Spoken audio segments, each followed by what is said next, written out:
G'day folks, Jeff the boat is back from the mechanics and hopefully everything is sweet with the overheating issues that we had when we went out for the test drive some weeks ago. So now we're going to get down to the business of doing our modifications that we want to do.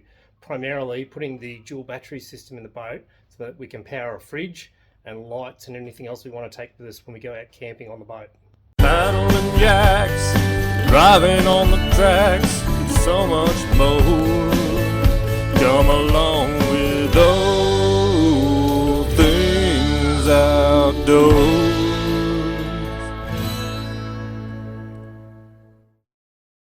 First things first though, I want to sort out where I'm going to mount the auxiliary battery because it's quite heavy, 25 to 30 kilos, so that I can evenly disperse the weight in the boat so that we're not running out of tilt or something like that. Now, given that the driver's position is on that side, I've decided that I need the battery to be on the left hand side of the boat, and I've picked this little spot down here in this sort of storage bin part there, which is the perfect sort of width for those slimline batteries to sit in. That way it's quite close to the position where I'm going to mount the fridge as well. And then it is only a short run for the wiring to come from the main start battery over there to where the auxiliary battery is going to be over here. And I'll also put some wiring in so that we can put a solar panel up at the front if we need to, probably a portable one for now. I would love to have a nice one mounted up there permanently, but there's not a lot of real estate for that, so we'll have to have a think about that one. And then all of the power needs to run up to the switch panel, the power distribution panel, which is up here, so that we've got switches for lights, for depth sounder, anything else we want to put in there. Also, we've got USB outlets there for charging phones and whatnot, and I'm going to put some more USB outlets up inside at the front there. So when you're sleeping in the boat, you can stick your phone in those little shells at the front and charge your phone while you're sleeping, which should be good. Now, I've also had to figure out a location for the DC to DC charger, which is conveniently going to stick in behind here, so it's out of sight, but you can still gain access to the mode switch and see all of the status lights in there as well, but it's nicely tucked up in there. And obviously we want it to be as close as possible to the auxiliary battery as well. So everything is sort of conveniently located in this area, but it's all going to be sort of tucked away up where you can't see it. I've also got lots of these zip tie mounts as well that you can stick onto the fiberglass inside the boat, so that we can run a whole lot of split tube cable conduit around the boat to make it sort of nice and neat. We don't want any exposed wires hanging around because it looks kind of ugly, and I'm going to try and tuck them away underneath the gunnels as much as possible anyway, just so that everything's nice and tucked away and can't get snagged or tripped on or anything like that.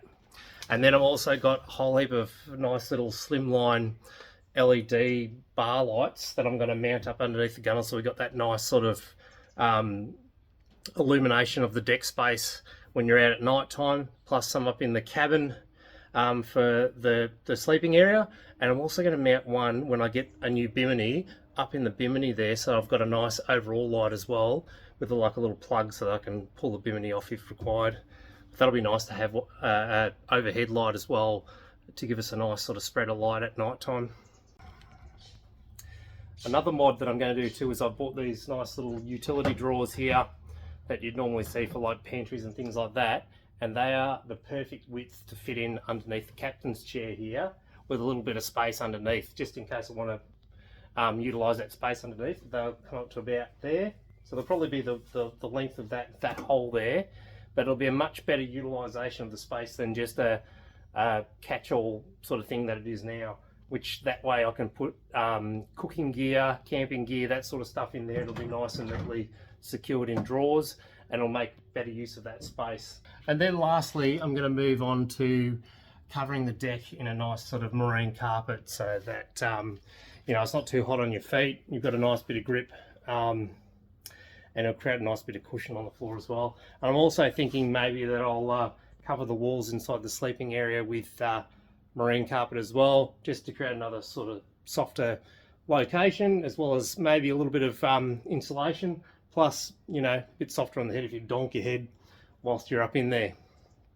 And my solution for the sleeping area to keep the bugs out, because obviously if you're out in the water the bugs are going to be horrendous, is to get those magnetic fly screens, the ones that you just push through and then they just magnetically close when you've gone through them. So I thought that'd be a nice little spot, nice little solution for the anti-bug situation that I can put there. But what I might have to do is create a little wall down here, because I can't get one of those magnetic fly screens that's wide enough to go through the whole thing. So I've actually fast forwarded a bit on the boat build and gone and done a fair bit of stuff without filming it, because sometimes it's nice to see the instant progress. You'll see there's a bimini installed above me, which is going to be super nice out in the water there. It actually covers a fairly large whack of the boat, so there's only probably about the last metre of the boat that's not covered. So I think we're just going to go with that now, and if I find that I'm not getting enough coverage from the sun, or when it rains it gets quite wet in here, I may go with the extension, but I think it'll be right for now. We've got carpet down, still in the throes of doing that, trimming it up, and I think it's come up pretty good. I've decided I'm going to carpet the walls as well, just to make it a nice sort of soft feeling in here, and make things a bit neater. And also I'm going to go with that plan of carpeting the whole interior of the cabin as well. We've got this nice little pedestal sitting down here for the fridge to go on, and runs power up to there in behind this section, which is nice and neat, over to where the battery is going to go here. It's not going to be covered like that with carpet, but it's going to be rigged up in that area. The reason I chose to go with that spot was purely for weight distribution. So obviously you're operating the boat from this side, and you know, you want to try and keep the boat balanced so that it tracks along nice and straight without a lean on it while you're traveling along. And considering that battery is the better part of 30 kilos, I decided to go for that slot there. You can lay those batteries on their side, and I was looking for a location further forward in there, but there's just not enough space and the angles are all wrong to be able to install the battery up the front. So I've gone with here. I didn't want to have it right at the back. Obviously we've got a fuel tank, we've got the starter battery, and I've moved that starter battery because I found a nice little slot for the toilet to go that fits perfectly underneath that rear seat there. So I'm really pleased with how that's worked out. It gives me maximum deck space so that you're not tripping over things all the time. And another thing that I'm really proud of that I mentioned previously was I've started on the little storage solution underneath the helm here, which I think is going to be really nice. So I'll have 1, 2 drawers, and I've cut the bottom out of that bottom drawer there so you can still access the cavity underneath to store things in there as well. So I thought that was pretty clever doing that. I have got this 10-litre water tank, and I'm still umming and ahhing whether, because there's enough space for it in behind the drawers there, to install it in the back, and you could just have like the filler port just up the top there poking out, and the little tap comes out the side. I'm not 100% sold on that yet, but I'll have another think about it and see how we go with that. Now, tucked in neatly just underneath here is the DC to DC charger, which will charge the house battery either from a solar panel, which I can install, or also from the start battery off the boat's alternator. So I'll have multiple charging options for that. I just haven't found a spot where I can mount a solar panel yet. Up on the top of the cabin here is this nice space, but I can't find for the life of me a solar panel which will fit that space perfectly. I'm going through some other options, potentially one of those fold out solar blankets, or something that you can put up on top of the bimini, but I don't really want to do that because you'll have to take it down and put it up every time you want to use it, which is a pain in the backside. So hopefully I can find a solar panel which will fit there, which is a decent enough size to keep the house battery topped up. Nice little bit of access here to the fridge. That's a 15 or an 18 litre console fridge, which I thought was just perfect for this spot, and it's out of the way, which maximises your deck space obviously, because I don't think there was anywhere else where a fridge could go that you weren't tripping over all the time anyway. Now I also mentioned about how I'm going to enclose the sleeping area to keep bugs and things out, and I did mention that I was going to build a wall down underneath the helm there so that I could put one of those magnetic snap mosquito nets in there so you can just pass through it nice and easily. Well, the solution I've got for that is a piece of this aluminium composite sandwich panel. It's about 3 millimeters thick, about 800 by 1200 millimeters. And what I'm going to do is cut that out so it slots in there and fits that area nicely, coming down sort of level with this piece here, which will step it out a bit there, because what my plan is to have my bed platform come snugly into there, up against that, and that'll be like your headboard in the sleeping area, and you know, makes it a bit wider, because I can't imagine sleeping on that sort of narrow width of mattress would be very comfortable. So I'll step it out by another, say, 20 centimeters just to meet up with this edge here, and yeah, give you some more width in the sleeping quarters. Another mod I'm super proud of is the lighting situation that I've got set up for the boat. Obviously, if we want to camp in it, we need some good lighting out in the water. What I've done, so I had this switch panel was here when I bought the boat, and it had a whole heap of blank switches in it, which I've utilised for the boat lighting. Now the first one is really, really neat, and I'm really, really proud of it. Is a nice little LED strip light, which is mounted up underneath the bimini.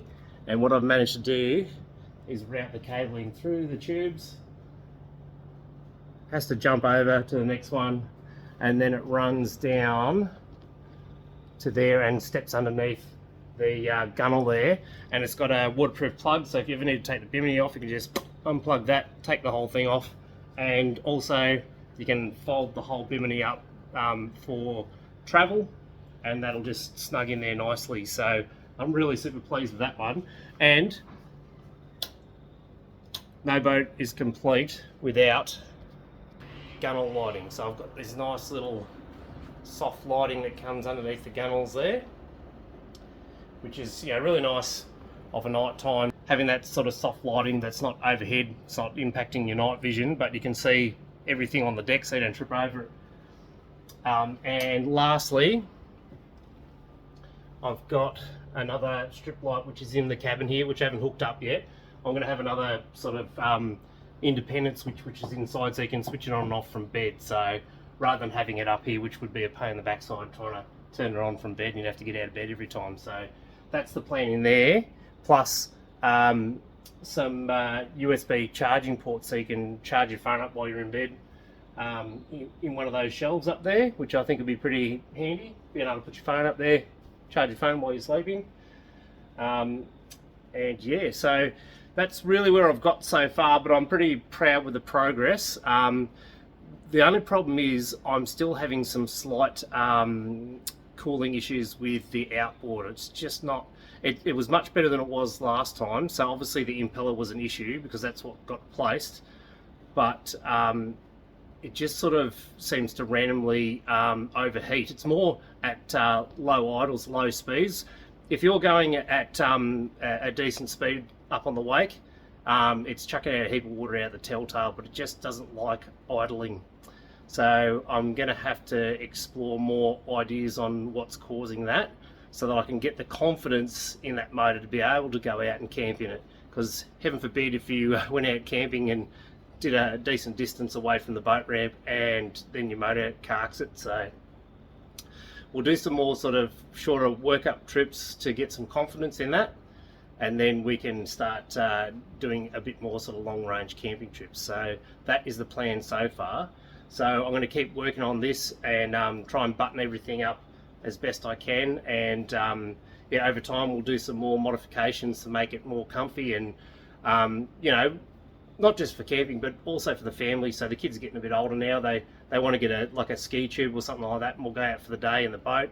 Also had a really cool idea. Some of the lakes around here where we like to go, because we like to go canoeing, kayaking, and stand-up paddleboarding. We can use this as a mothership and tow the kayaks and the canoes behind us and go out somewhere and just, you know, jump off the boat all day, have music going, got the fridge, you know, just have a nice, really nice time, cook up a meal out the boat and just stay out in the water all the time, and, you know, get on the kayaks and stand up paddleboard and swim around and paddle around. It'd be an awesome day out in the water, and being able to have all the mod cons and everything to have a nice day out there. So that's the plan. We'll see how it pans out over time, but we'll keep going on the project.